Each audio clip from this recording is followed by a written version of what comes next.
Bem. Jesus, abençoa esse encontro, abençoa as palavras que vão sair das nossas bocas, abençoa a interpretação desse texto, para que a gente possa se apoiar nessa palavra de maneira objetiva, sem dúvidas sobre o que o Senhor quer falar com a gente, o que o Senhor quer Bem. inserir na gente, para que a gente possa frutificar no reino. Jesus, me dá obediência, me dá submissão, me dá mansidão para que eu possa lidar com a minha carne, para que eu possa interagir da melhor maneira com as pessoas, para que a gente possa sempre estar frutificando para o reino, meu Deus. Abençoa a nossa semana, o nosso dia, abençoa a nossa família, que ela seja coberta de saúde, que ela seja coberta de humildade, que seja coberta de unção, para que a gente possa estar representando aqui a tua vontade no mundo. Amém. Amém. Amém. Posso ler aqui? Hoje é os talentos, né? Deixa eu Isso. abrir. 10 minas, né? Aqui está os talentos. Espera aí, é Lucas 19:11, né? Aqui está Lucas 19, 12 ao 27. Para mim tá aqui É isso também mesmo, nessa é isso ordem. mesmo. É porque tem outra parábola que o título dela é das minas. Ah, verdade. Tem outra parábola diferente que é essa dos talentos, tá? Tá. A gente vai nos talentos, Beleza. então. Pois assim como um homem que, partindo para outro país, chamou os seus servos e lhe entregou os seus bens, a um deu 5 talentos, a outro 2 e a outro 1, a cada qual, segundo a sua capacidade, e seguiu viagem. Peraí. Você está em Lucas 19, Não, 11, 12? eu tava lendo em Mateus, desculpa. Está valendo em Mateus. Ah, Vai para Lucas. não, porque eu também estava lendo aqui, estava diferente para mim, mas Certo, homem beleza. ilustre? Essa é a outra, essa é a outra. A outra. E ela é diferente. Ela é uma compreensão diferente, por isso que não deu. Mas no nosso cronograma tá de Lucas, tá? Certo homem ilustre foi para um país longínquo, a fim de obter para si o governo e voltar. Chamou 10 servos seus, deu-lhes 10 minas e disse-lhes: negociai até eu voltar.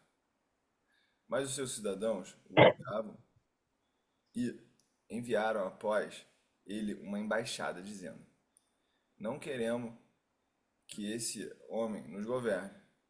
Quando ele voltou, depois de haver tomado posse do governo, mandou chamar os servos, a quem dera o dinheiro a fim de saber como cada um havia negociado.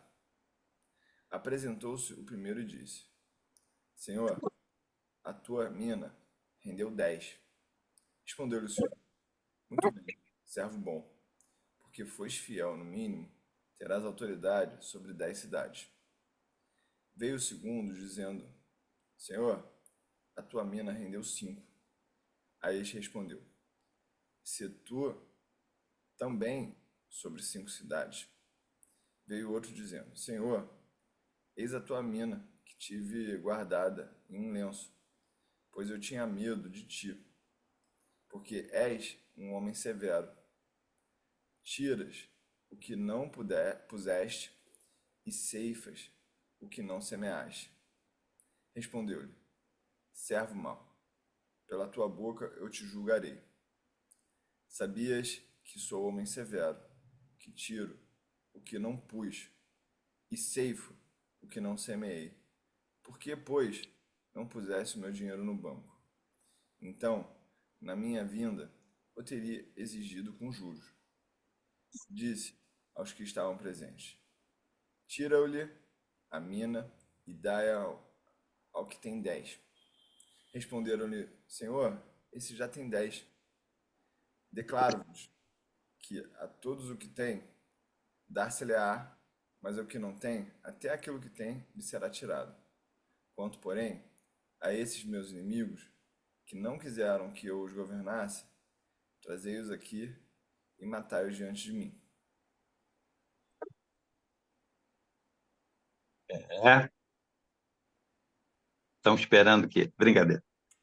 O, olha aqui, essa parábola é profética. Ela diz respeito à, à primeira vinda de Cristo, um período enorme, e depois a segunda vinda de Cristo, o julgamento.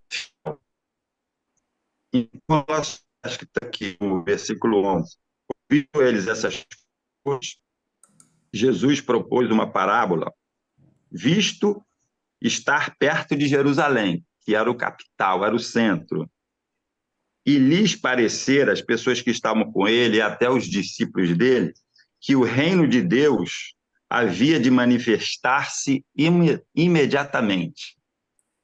Por ser Jesus, filho de Davi, da linhagem de Davi, ele era da linhagem real, humana. Então, no princípio, aquelas pessoas não tinham o Espírito Santo para esclarecer, era naquele tempo tinha o povo muito simples, eles achavam que Jesus iria vir como um rei para governar Israel e libertar ele.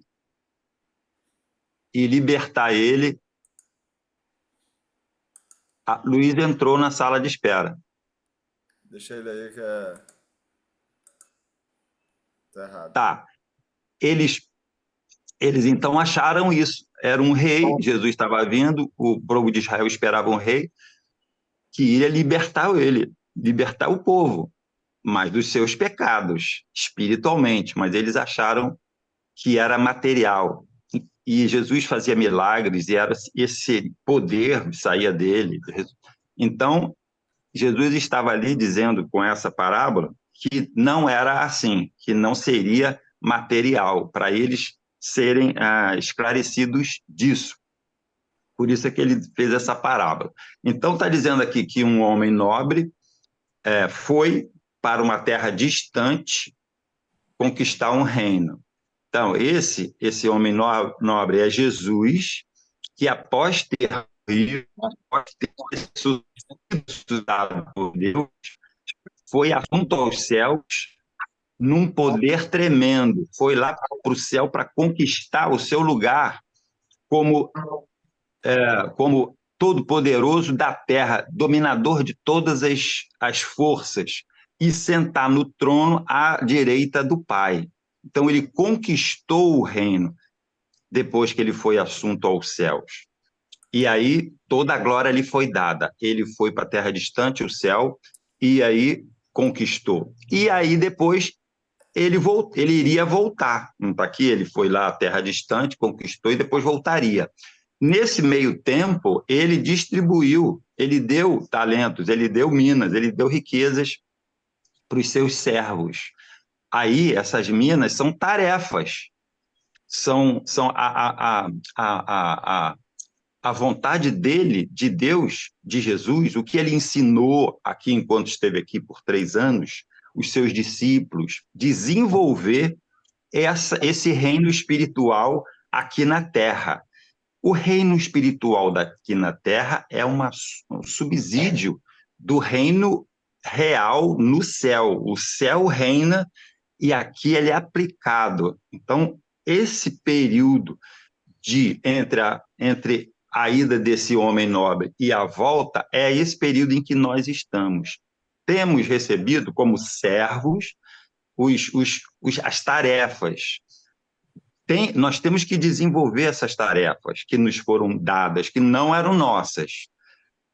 E aí foi o que aconteceu. Cada um recebeu uma mina. Uma mina são 100 denários e 100 denários são 100 dias de trabalhador diária. A diária é de 100 trabalhadores. Aliás, 100 diárias de um. E aí, durante esse tempo, os servos desenvolveram e aí ele retornou, como está escrito. O Senhor retornou para prestar contas. Vocês vejam, então, a primeira vinda é para salvar como um cordeiro, para ensinar, submisso ao Pai, como advogado, como pagou a pena e foi assunto aos céus. A segunda vinda vai ser diferente. Ele vai vir para acertar as contas, para a prestação de contas. Isso é juízo final. E no juízo final, para os servos, para aqueles que ele deu essas minas, essa riqueza, o primeiro desenvolveu de 1 para 10. E aí ele fala, não, primeiramente, antes disso, nota aqui que existia uma comissão das pessoas da terra que não gostavam desse rei, não eram rebeldes a esse reino. E aí proclamaram mesmo, nós não queremos que vocês reinem. Então, esses aí são aqueles, inclusive, os fariseus e os escribas que, inclusive, tramaram e executaram a morte de Jesus. Mas, Aí, Henrique, só um detalhe antes. Esses que não aceitaram são os das novas, quando ele saiu para buscar novos horizontes, novos locais, ou são dos locais de onde ele já estava antes? já estava. Olha, essa parábola se dá no mundo, no reino aqui dessa terra. Servos da terra, rebeldes da terra. Tá. Mas eu digo, são rebeldes do. Eu pensando assim, em paralelo. Ele estava num local, pensando aqui, na terra. Ele estava aqui e foi buscar novos territórios, o Senhor. E aí, ele nessa busca não foi aceito, ou aonde ele estava, ele foi questionado? Não, ele onde ele estava, que ele tinha os seus servos, onde ele estava, ele já tinha oposição, ele já tinha inimigo. Tinha oposição. Tá. E ele encontrou mais onde ele foi ou não necessariamente? Não. Desculpa, eu estou rindo. Onde ele foi para o céu. Tá. Bom, aqui ele foi para outro reino, é verdade. Eu tenho que fazer, nós temos que fazer as duas figuras, né? Ele foi para um lugar distante e conquistou. Isso aí, esse lugar que ele foi, não se fala desse outro lugar, como é que era, como é que não era. Ele foi para conquistar e conquistou. E Jesus, realmente, quando ele morreu aqui, ele foi assunto ao céu, ele conquistou o lugar dele. Foi o plano de Deus, né? E exaltou sobremaneira. Olha só uma coisa aqui muito boa que está aqui, ó. Quer ver, ó? Hebreus 1. Havendo Deus outrora falado muitas vezes, de muitas maneiras, aos pais pelos profetas, nesses últimos dias nos falou pelo Filho, a quem constituiu herdeiro de todas as coisas, pelo qual também fez o universo. Ele, Jesus, é o resplendor da glória e a expressão exata do seu ser, do ser de Deus, Pai, sustentando todas as coisas pela palavra do seu poder. Depois de ter feito a purificação dos pecados aqui na terra, assentou-se à direita da majestade nas alturas, tendo se tornado tão superior aos anjos quanto herdou o mais excelente nome que esse é o lugar que ele foi, esse lugar que ele foi conquistar. É o céu e é o trono de Deus que está governando tudo. Né? Então, no caso esses inimigos estão na terra e depois eles serão julgados, esses inimigos, como a gente viu. Mas esses inimigos, eles agravam a oposição ao Senhor depois que ele saiu, depois que ele foi para o céu, no caso, mas pensando aqui, como diz a parábola, quando ele foi para distante e deixou os servos para, de alguma forma, multiplicarem o que ele fazia, a oposição aumentou quando Jesus se foi, quero dizer. Opa! Mas foi o que aconteceu. Essa oposição, que sempre ocorreu, aumentou nesse momento. Aumentou, ele quis impedir a saída desse homem, né? Quer dizer, ele perseguiu esse nobre, essa oposição perseguiu esse nobre. Quando aqui na nossa realidade de mundo, quando Jesus foi assunto aos céus, esses mesmos inimigos perseguiram a igreja e perseguem a igreja até hoje. São os inimigos de Deus. Até o final vai haver esses inimigos de Deus aqui na Terra, tá? Aí, então, esse servo, ele falou, esses servos ficaram incumbidos de desenvolver, como você está falando, aquelas riquezas que Deus nos dá, né? Os planos. Então, está escrito aqui em Judas, dizendo assim, Judas, Epístola de Judas 3, só tem um capítulo. Amados, quando empregava toda a diligência em escrever-vos essa acerca da nossa comum salvação, foi que me senti obrigado a corresponder-me convosco, exortando-vos a batalhar diligentemente pela fé, que uma vez por todas foi entregue aos santos, aos servos. Essa fé, né? Desenvolver a fé, a obra de Deus. Então, esse servo de 1 foi para 10. Deus, no caso, o nobre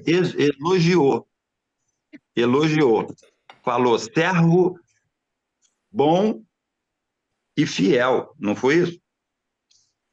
Na outra parábola, o Senhor falou que o servo era inútil, mas essas duas conotações, esses dois exemplos são diferentes. Aquela do servo inútil é a nossa necessidade da humildade, que a gente não tem nada, que a gente que tudo que a gente tem vem de Deus, tá certo? É a nossa condição, aquela do inútil. Essa daqui, a gente pode ser bom e fiel, porque naquilo que Deus nos dá, a gente desenvolve, entendeu? Então, aí o Senhor elogiou, obediente. Porque ele desenvolveu, ele trabalhou, ele especializou, ele estudou, ele se relacionou com as pessoas, ele valorizou aquela mina, ele gostou, ele se empolgou com aquela mina, ele quis agradar ao Senhor com aquela mina, e aí desenvolveu dessa forma, com esse intuito, com esse amor, com essa diligência. Quanto mais diligente, mais trabalhador, mais desenvolvido e mais o resultado positivo. Então, de 1 para 10 é coisa dessa. Vocês que sabem aí, que vocês vão falar depois. Agora, aí ele depois que, no juízo final, agora já é lá no juízo final, daqui para frente, Deus vai galardoar, vai dar o galardão para as pessoas.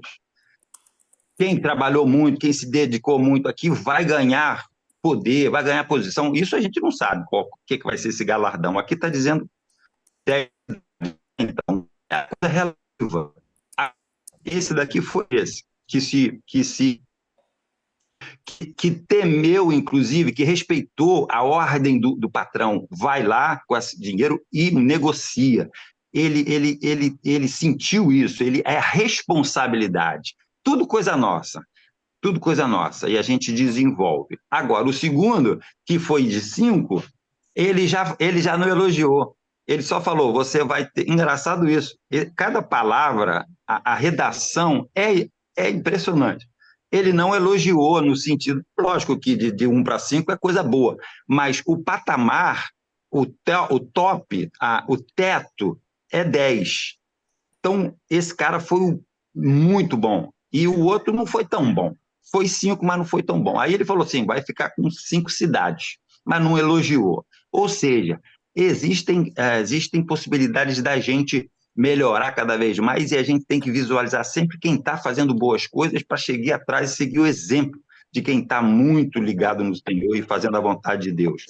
E aí o último, esse último aqui, ele falou, eu tive medo do Senhor, guardei, porque o Senhor é homem severo que planta onde não, colhe onde não plantou, recolhe onde não colocou. Isso daí isso é mentira do cara. Essa é uma impressão que ele tinha do Senhor. Esse Senhor não era assim. Um Senhor que dá 10, uma mina para cada um e vai conquistar uma cidade, ele vai ser como esse cara está falando? Não. Esse cara tinha uma visão distorcida desse Senhor. Então, muita gente tem visão distorcida de Deus. Deus é mau, Deus é carrasco, Deus matou as criancinhas lá no Velho Testamento, ele é inimigo. Ele não é inimigo, esse cara é servo, mas ele é ignorante, ele não sabe o que é. Agora, então, por isso eles ficam com medo do Senhor, mas também de preguiça, porque a palavra do Senhor não calou no coração dele como responsabilidade dele, ele tava omisso. Isso aqui é a omissão. A pessoa que é salva, mas não é compromissada com Deus. E aí ele falou, essa uma, você podia ter colocado no banco, você poderia ter terceirizado, pedido ajuda para o seu caso, nem isso. A pessoa errou, omisso, tem a direção de Deus, mas não trabalha, fica só tentando colher os frutos. Só que a esse respeito, ele tirou a mina que tinha, que era dele, e deu para que tem 10. Ou seja, a gente que recebe a vida de Deus é nossa vida. Vem dele, é dele, mas fica sendo nossa. Mas não de origem nossa. A gente cuida, administrador da vida de Deus. E assim como esse particular aqui, né? Ele ficou lá ele não teve galardão, né? Ele entrou assim raspando, que nem o ladrão na cruz, por exemplo. Não por esse motivo, né? Mas como se fosse. Como pelo fogo, assim, ele passou raspando. Agora, ou então, esse cara, nessa nossa vida, ele pode ter melhorado. E Deus faz isso com as pessoas. Deus nos coloca em posições ruins, permite que alguma coisa ruim nos aconteça para a gente dar uma acordada. Eu estou omisso. Eu vou fazer mais. Isso durante esse tempo todo. Então, esse que foi o padrão, tem o outro que pode... Essa é a questão aqui. E esses inimigos, eles não têm o que fazer. Eles, nesse caso aqui, matá-los todos, isso é porque não tem conexão.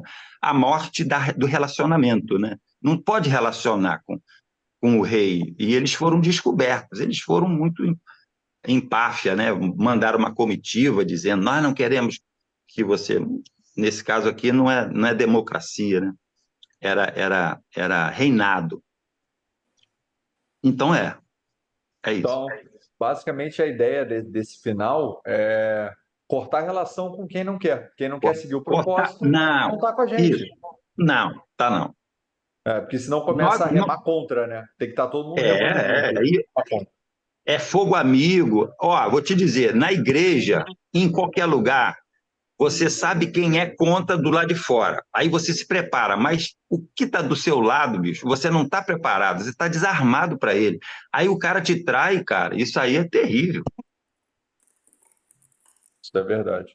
O cara que você acha que está contigo e não está de verdade. Isso aí. Não está. Ele está remando ao o pior. O fogo amigo é o pior dano.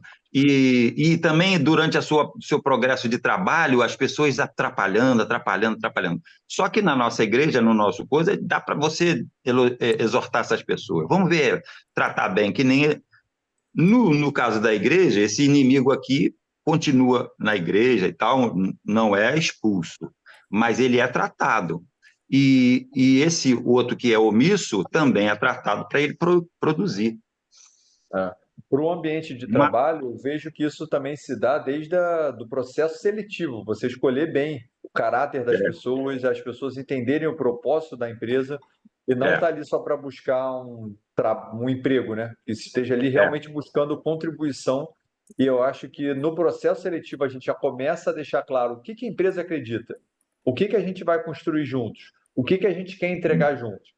E é claro que na entrevista as pessoas mentem. E aí a gente também tem que saber separar, né, o joio do trigo e ir acompanhando essa pessoa e reforçar a cultura da empresa, reforçar o propósito, reforçar o que a gente acredita e ver quem está desviando desse caminho. Desviando no sentido de tentar puxar, como a gente viu nas outras parábolas da ovelha perdida, etc., tentar puxar de volta. Agora tem gente que Uhum. não quer voltar, e tudo bem, vai embora. Eu acho que É, isso fica de mensagem no aspecto empresarial. é verdade. Você vê que desde o início, está dizendo aqui que eles são contrário, cara. A pessoa que é contrária de coração, contrário de coração. O oposto do cara que foi 10. Ele amou, ele quis fazer, não pelo lucro, não pelo, ele não pensou em galardão. O galardão foi dado depois, ele nem sabia que tinha. Ele só desenvolveu por amor e por consideração, por gosto, por prazer. É uma coisa tudo misturada, né? Um trabalho que ele teve. E o É, de 5 não foi vamos se tão bem, encaixar não. mais, Ó. tem que Esse de estar aí. 5 está mais ou menos. Esse de 5 tem que melhorar, mesmo que tenha lucrado 5. Perfeito. O de 5 tem que melhorar porque ele ficou ancorado ali com 10 sendo o melhor resultado, né? E É, aí, por isso. até para a questão do mercado, é interessante, porque muita gente faz o benchmark, né, Uli? Cara, quanto é que eu poderia estar ganhando? Enfim, aí fica referenciado.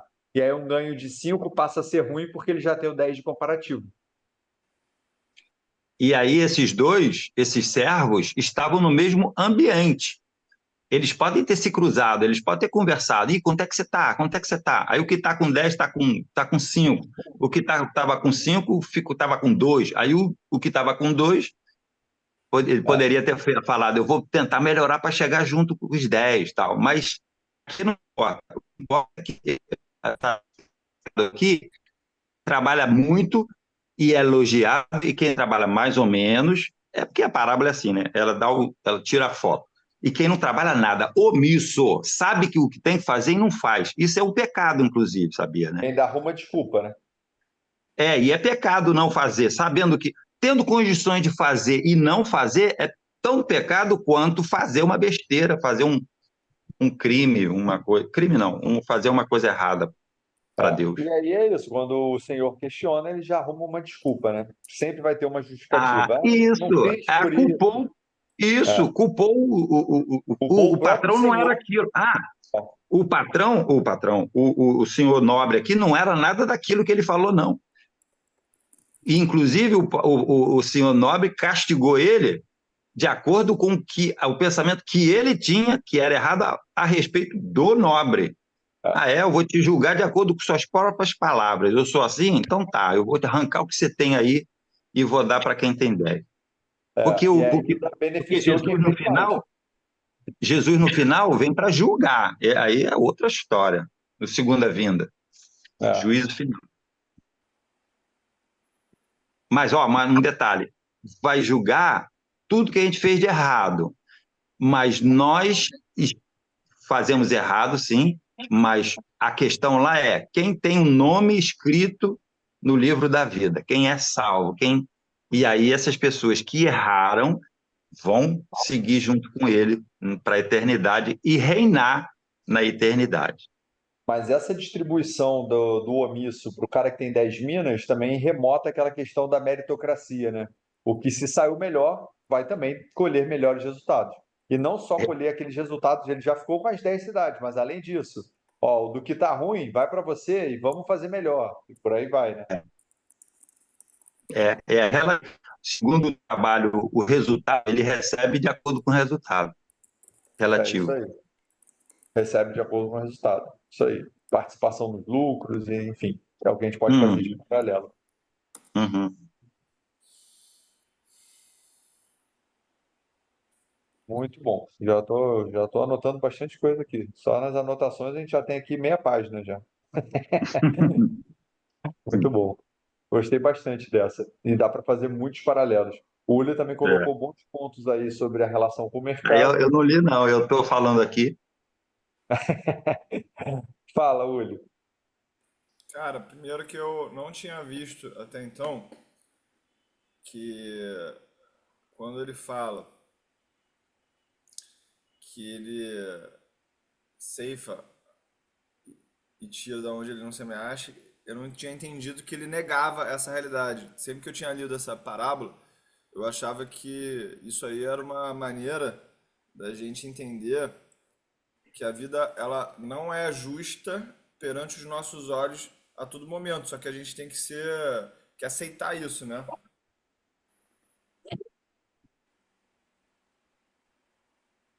Então foi um aprendizado aqui que eu tive. Essa história aí de comparar o de 5 com 10 também eu não tinha visto isso, porque para mim um dos princípios era não comparação. Então o que um fez não tem nada a ver com o que o outro deixou de fazer ou vai fazer. Como você botou, cada um com as suas capacidades, né? Exatamente. Mas o que eu Mas Ó, quero. dá aqui licença. Pode A, falar. acaba a tendo a parte da ancoragem, né? capacidade é a outra parábola. Qual? Ah, é aquela que você começou a ler, de Mateus. Tá. Lá é outra coisa, não é igual, não é os evangelistas, eles repetem algumas histórias, as mesmas histórias, com um enfoquezinho diferente, uma diferençazinha. Mas nessa vez, dessa parábola, não é a mesma contada por outro apóstolo. É outra parábola Uhum.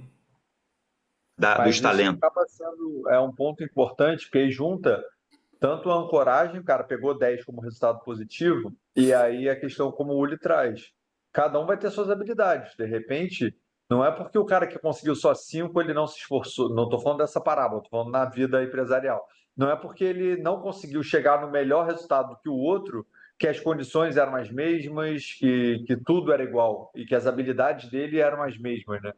Então acaba que ele, de repente, deu o seu melhor e só não conseguiu. É diferente do cara que foi omisso. Não sei se para essa parábola especificamente aplica, mas para a vida empresarial é isso. Às vezes o cara não teve o resultado não por falta de esforço, e sim por falta de capacidade dele, por falta de habilidade, ou por falta de uma condição que não é dele, uma variável, ou sei lá, deu um problema numa das minas, enfim. E aí enfim, acontecem resultados que nem sempre dependem das pessoas e acaba que a gente é cobrado conforme o parâmetro que se dá, né? Ok. Mas, Nathalie, você, por favor, deixe esse comentário e essa explicação para quando a gente chegar na outra parábola. Tá, tá bom. Porque nessa daí não é isso. Eu vou considerar aqui o Tanto é, parâmetro do mercado. tanto é que o senhor deu uma para cada um e quem teve 10 foi elogiado. Quem teve 5 não foi elogiado. E deu bronca. Então, Deus não dá bronca em quem não tem capacidade. Entendeu? E Deus elogia todo mundo que luta no seu melhor, mesmo com resultados menores. Deus Isso que eu quis elogia a dizer. intenção da pessoa. É Então, uma isso. pessoa, é isso aí a gente vê por aí, na igreja, né? Pregadores que falam muito bem, e tem a senhorinha lá que ora em casa, a de coquinho, né? Aquela senhorinha ali que fica em oração. Muitas vezes essa senhorinha está fazendo muito mais do que o pregador eloquente, que apresenta 10 e a outra lá não apresenta nada porque ninguém sabe que ela está orando, sabe? Então, por isso que eu falei, cada parábola tem um sentido diferente. A outra, sim, que é isso aí que você falou. Segundo a capacidade de cada um, o Senhor deu tanto para cada um. É. Como se o fardo fosse também o que cada um consegue carregar, né? É. Beleza. Então, eu vou guardar isso aí para a próxima. Tá bom. Eu vou aqui falar dos meus comentários, né? Para mim, o que gerou inspiração foi que quando o líder se ausenta, a cultura, a empresa, ela se torna um alvo de ataque. Então é muito importante que mesmo que a gente, no papel de liderança, Isso. quando a gente vai se ausentar, a gente precisa deixar claro quem é que vai ser o líder, quem que vai ser o responsável na nossa ausência, para que aquele ambiente ele não fique com essa ausência de liderança, porque isso torna aquela cultura mais frágil. Aqui também ficou claro para mim que as capacidades elas não são iguais entre as pessoas. Só que a gente pode desenvolver as nossas capacidades e a gente deve desenvolver essas capacidades. E quanto mais o investidor ele se capacita, melhor ele pode lidar com os recursos e mais eles podem se multiplicar na sua mão. Eu vejo muita gente que fica paralisada referente aí as capacidades que tem e não acredita que isso pode evoluir, né? Eu mesmo sou um exemplo disso porque eu era chamado de burro na escola e de alguma forma eu me esforcei bastante para ser chamado de burro lá no mestrado que eu fiz com o Nathalie, né? Mas eu evoluí. Basta. Um investidor que não tem autorresponsabilidade, ele acredita que o mercado que é injusto e ele não assume o papel dele. Uma das coisas que a gente precisa entender no mercado financeiro é que o mercado financeiro ele sempre está certo no final das contas. É a gente que está errado quando as coisas não dão o resultado que a gente esperava, né? Então, assumir essa autorresponsabilidade é super importante para que a gente continue diligente no que a gente faz. Outra coisa que eu vejo aqui é que o mercado ele vai tirar daquele que não tem capacidade e não quer se capacitar e ele vai entregar para quem se capacita e aumenta as capacidades. Por isso que na hora da crise a gente vê uma transferência muito rápida de recursos de quem não tem capacidade para quem tem capacidade. Quando você não tem capacidade, você precisa se associar e pedir ajuda para quem tem capacidade. É aí que entra o papel dos assessores financeiros, dos analistas financeiros, mas é muito importante que a gente entenda o que está no coração dessas pessoas para que não haja um conflito de interesse e tenha uma relação de ganha-ganha. Porque às vezes você pode pegar o teu recurso e entregar na mão de alguém que não está alinhado com você e isso pode ser até um prejuízo maior. Uma outra coisa é que a omissão no mercado financeiro é um tipo de prejuízo também. Quando você vê uma oportunidade, e você não age em cima daquilo, isso pode ser o teu maior erro, né? Isso até é algo que o Warren Buffett ele chama muita atenção. Os maiores prejuízos da Berkshire Hathaway lá, que é a empresa que ele administra, não foram os investimentos que ele perdeu dinheiro, mas foram os prejuízos onde ele poderia ter agido, mas ele ficou omisso. Só que isso não está sendo Uhum. contabilizado. E aí, pô, Aham. isso para mim é muito pesado, né? Porque, de certa forma, lá quando eu era adolescente, muito introvertido, muito tímido, de alguma forma eu comecei a investir na minha capacidade de comunicação, porque eu era apaixonado por uma menina e eu nunca tive coragem de falar para ela isso. E aí eu me prometi que eu nunca mais ia deixar de viver uma oportunidade por uma omissão da minha parte, por medo de me comunicar. Uhum. O investidor que Isso. não aceitar a soberania do mercado, ele vai acabar sem esse relacionamento, porque ele não vai ter vida longa no mercado. E o mercado ele vai te matar, nesse sentido, né? E outra coisa que é muito Uhum. importante é que quando a gente age a partir do medo, isso limita muito os nossos resultados no mercado. Então, uma das coisas que eu percebi ao longo desse meu caminho aí como educador, que uma das coisas que mais trava as pessoas de ter resultado no mercado financeiro é agir sem convicção. E quando você não tem capacidade, você não tem convicção no que você deve fazer. E é um medo por desconhecimento, né? Você não sabe do que se trata e aí tem medo. Você não sabe qual vai ser, como lidar, é o medo do servo aí. Ele não conhecia, na verdade, esse senhor, esse nobre. É. E E depois inventa outra coisa aqui desculpa para não ter feito, né? outra coisa que eu ligaria agora com a parte que não me cabe, que é a gestão aí do Nathalie, né? Eu vejo muitas empresas onde as pessoas elas não estão agindo, elas estão se omitindo, porque quando elas fazem algo certo, não tem nenhum tipo de feedback. Mas quando erra, tem um feedback de crítica.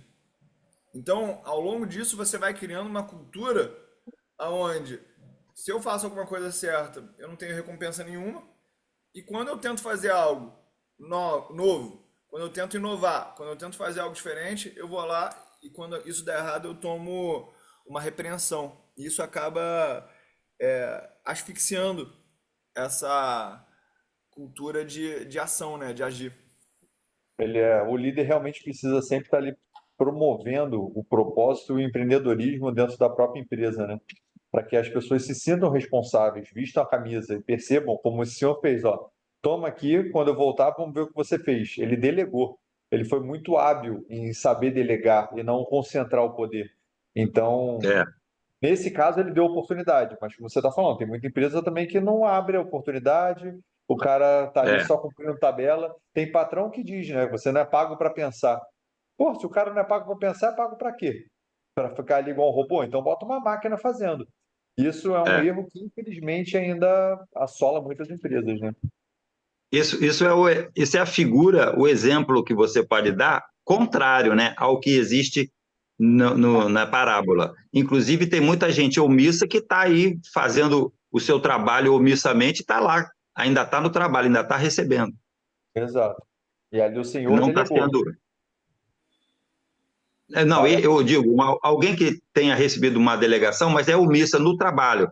Aquele Ah, cara que fica lá enrolando e que não foi pego ainda, que está lá há um tempão já, né? Agora, uma coisa,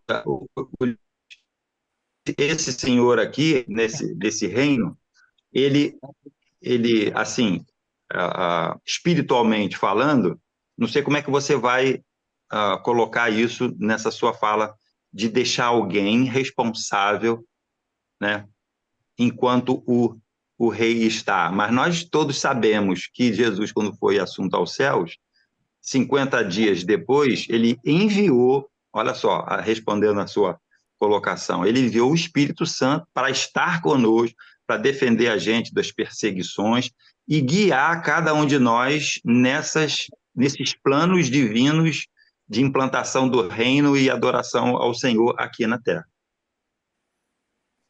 O que é teologia da libertação, Henrique?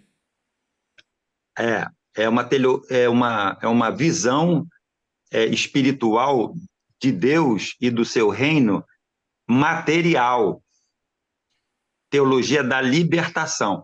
Jesus veio para libertar a gente. É como eu estava falando sobre as pessoas é, a, colocarem Jesus como o seu libertador das suas vidas materiais, humanas, libertando a opressão e domínio de Roma. Essa teologia é uma teologia católica que foi fundada pelo Leonardo Boff. Ele é muito social, o cara quer muito bem aos pobres, ele vê as injustiças sociais aí na nossa cara. Então, ele propôs essa teologia que Deus ele focou muito nas obras sociais e na libertação política, política não partidária, né? Mas na atuação política da libertação das pessoas, da opressão, da injustiça social e a distribuição dos bens para os pobres físicos. Aí essa teologia ela se perdeu um pouco porque focou muito no social palpável e ficou um pouco distante, e sendo como essa a vontade de Deus para libertar, para dar emprego para todo mundo, para dar educação para todo mundo. Isso fez um bem assim em termos humanos, né? Mas a parte espiritual ficou aquém. E a gente, como é uma teologia mais centrada e equilibrada, é ver o lado espiritual de todas as pessoas, mas como consequência dessa libertação espiritual, vai afetar no social, vai afetar no material. O material tem que ser transformado, sim. Deus é a favor do pobre, sim. Deus é contra a injustiça, sim. Deus condena a corrupção, sim. Mas é como consequência da vida espiritual nossa, para Deus, a gente age no mundo. Entendi. Ela não está muito em voga hoje, não. Foi mais uns 20 anos atrás que estava muito. A Igreja Católica até fundou as SEBs, eclesiais de base, comissões eclesiais de base. Aí as pessoas discutiam política, discutiam social na igreja. Né? Entendi. Esse cara até foi calado pela Igreja Católica, o Leonardo Boff. Eles Pela fazem próxima vez. eles fazem uma, uma condenação, né, dele não falar. É coisa chata, Beto. Uhum.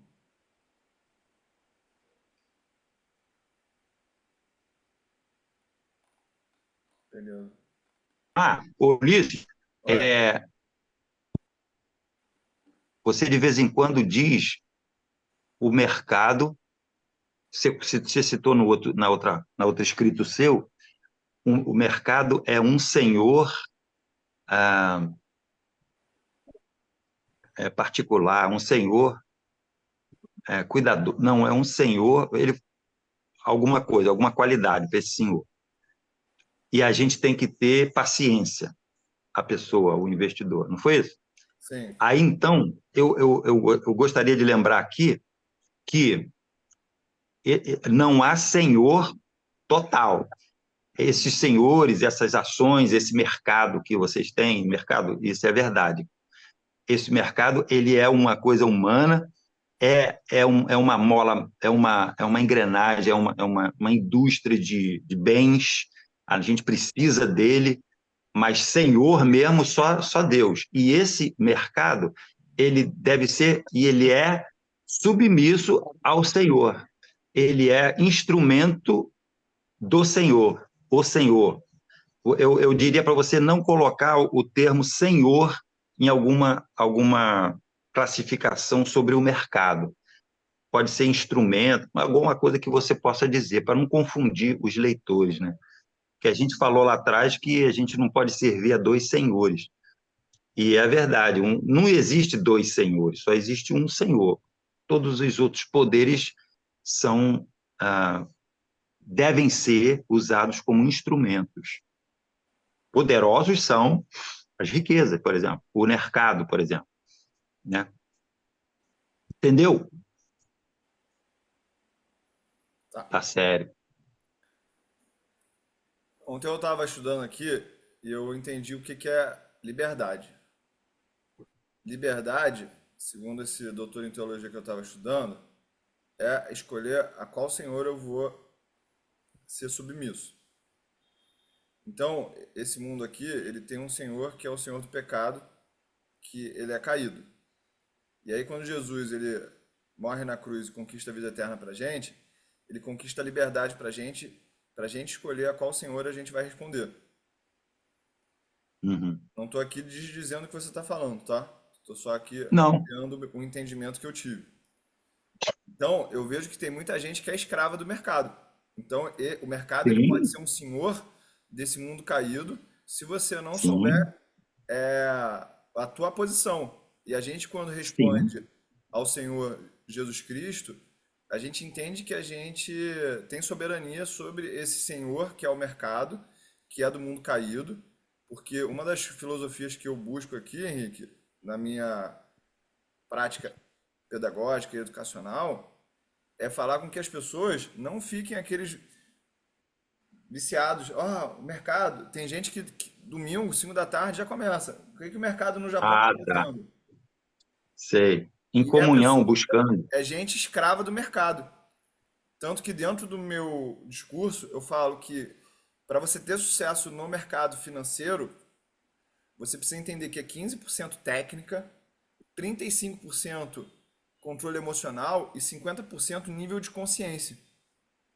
E quando eu falo nível de consciência, é entender que o mercado ele tem um papel na tua vida que não é toda a tua vida, porque eu vejo isso com muita frequência nas pessoas que estão no mercado financeiro.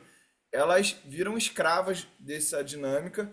Então, se o mercado está em alta, ela está feliz, se o mercado está em baixa, ela está triste. Ela não Uhum. consegue parar de olhar para esse assunto, ou seja, ela virou um escravo do humor do mercado. Então, ter nível de Dependente. consciência é entender, cara, isso aqui é só um instrumento para eu multiplicar o meu recurso, trazer esse recurso para dentro da minha casa e usar esse recurso de acordo com o que o meu Senhor Jesus Cristo me orienta. Tá errado isso que eu penso ou não? Não, tá, tô super certo. Mas eu digo assim, na sua explicação, na sua colocação didática, no nosso caso aqui, é muito pontual.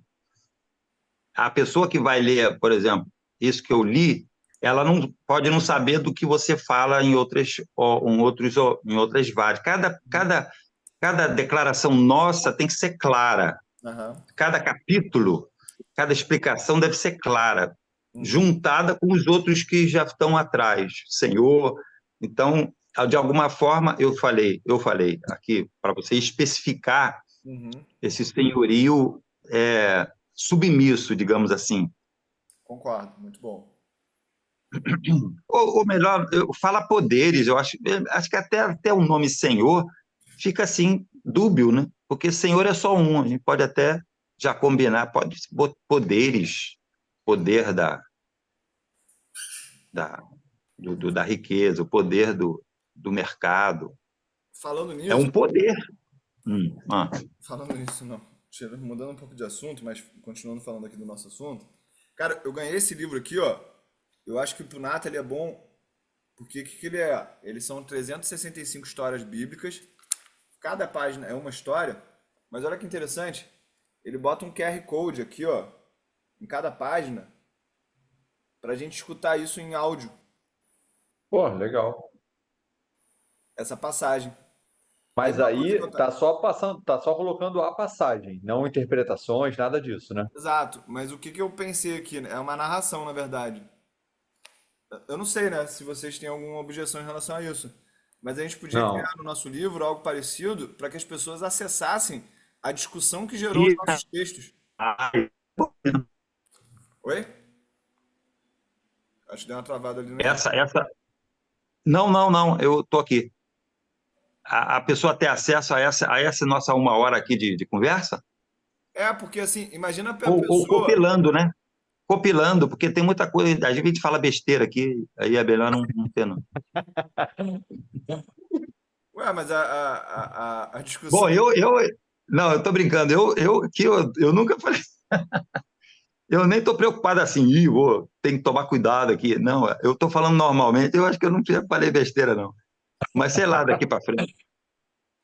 Eu não sei se é. Porque eu acho que seria muito rico as pessoas entenderem essas discussões e até ver quando o Henrique ele corrige a gente, por exemplo, nesses termos que a gente usa, que podem ser mal colocados dentro do entendimento teológico e dentro do entendimento da fé, para que as pessoas elas Uhum, tenham até mais profundidade sobre o que está sendo escrito ali e fique mais claro. verdade, Eu acho que Eu seria de acho grande interessante, valor sim. e seria inovador isso. É. Seria, eu nunca vi verdade. isso e eu não sei se eu colocaria nessa disposição como tá aí. Lá em cima, achei meio solto É. aí. Não, não sei como é que tá? Não sei, eu tô vendo só pelo que você mostrou. Mas eu acho muito boa a ideia como um material complementar. Tá, e agora? Você quer ver a discussão que originou isso aqui? Porra, pega aqui. Uhum. Eu acho bem inovador, nunca vi isso realmente. Seria legal, né? Seria Agora maneiro. tem que Ainda ver. mais pensando que hoje em dia, cara, essa é uma realidade, né? Tem vários livros com vários autores e a gente não sabe o que que eles discutiram, o que, quem escreve o quê, da onde surgiu aquilo. Eu acho bem diferente, bem legal. É. Agora tem um problema de ser 1 hora, né? A pessoa. É, mas é o cara que quer realmente, né? Vai ficar ali. Uhum. De qualquer maneira, a gente vai continuar escrevendo e deixando tudo sucinto em ideias. Ah, o cara É, quer, pô, gostei muito dessa parábola e da discussão que eles trouxeram. Pô, deixa eu dar uma olhada na gravação. Muitos não vão acessar e tudo bem. É, ok. é. Porque da minha parte, você também, todos nós aqui procuramos consolidar tudo que é dito aqui em palavras Exato. escritas lá, né? Exato. É para o Verdade. cara que realmente quer dar um passo a mais, né? Isso. Acho que também mostra até uma transparência nossa, né? Pô, Sim. olha só como a gente construiu isso aqui. Olha Pô, quais então foram as dúvidas que a gente teve na construção. A gente está ainda até bem se que eu estou ajeitando, sempre bem né? vestido, hein? Eu vou botar um fundo melhor aqui, então. Pô, o Nata, ele tá numa parede ali. Eu vou copiar o fundo do Ulisses. É isso. Não, acho legal a ideia assim, cara. Temos alguma É, coisa beleza. mais para acrescentar aqui no dia de hoje? Até esses momentos agradáveis, né? Sim. É. Para ver como foi Quer leve. dizer, Acho que a de geração do descontração. conteúdo é muito bom, porque é muito leve. A gente está aqui conversando. E dessa É, conversa, desse momento saem tantas coisas muito legais. Então, acho que é até legal a gente reforçar isso para quem quiser, claro, ter acesso, né? Fica bem é espontâneo. verdade. É até bom que a gente não sabia que estava sendo gravado, então vai ficar mais espontâneo ainda. Quer dizer, a gente sabia, mas não no sentido que seria disponibilizado. Então, acho que fica É, mais espontâneo ainda. Exato. Exato. sei lá, né? Eu não sei se daqui para frente eu estarei assim, falando melhor. Não, porque você vai acabar nem lembrando disso e vai seguir a fluidez e a naturalidade de sempre, com certeza. É verdade. Vamos fazer uma oração aqui para encerrar, então? Vamos Vamos sim. sim. Nós estamos Então, bem pontuais. Uma coisa interessante, a gente fala tudo em uma hora, é, não, não fica faltando nada, né? muito bom. Quem vai puxar? Senhor, obrigado, Jesus, por esses momentos, Senhor, enriquecedores e abrangentes, Senhor. A palavra é tão rica que ela tem profundidade espiritual e ela também abrange, Senhor. Assim como tu vieste ao mundo e comeste, conversaste, riste, foste a festas e tu tiveste a tua atuação humana aqui, esses ensinamentos, Senhor, são abrangentes também para as nossas vidas práticas e submissas realmente à visão celestial, Pai. Mas obrigado por esta riqueza tão grande da tua palavra, Senhor, e dos teus ensinamentos. Continue nos abençoando, ao Nathalie, ao Uli, nossas famílias, nossa saúde, Senhor. Nós estamos vendo algumas pessoas doentes ao nosso lado e pedimos saúde, Pai. E também cura para essas pessoas doentes que estão ao nosso lado, em nome de Jesus. E também vejam, tu reines cada vez mais nas nossas vidas, que as nossas vidas estejam sempre sendo gastas e investidas no propósito tão profundo e eterno da tua vontade, Senhor, com as outras coisas nos sendo acrescentadas, muito melhores, os prazeres, as caminhadas, as alegrias, tudo isso aprofundadas, porque estamos seriamente comprometidos em obedecer a tua palavra e aos teus ensinamentos para sermos úteis ao teu propósito aqui nessa terra, Senhor, com a mina, com o talento que tu nos deste. Em nome de Jesus, amém. Amém. Amém. Tamo junto, galera. Deus abençoe vocês aí. Valeu, gente. E a sua Até a companhia. próxima. Fui. Está sendo muito bom, Bom hein? dia. Amém.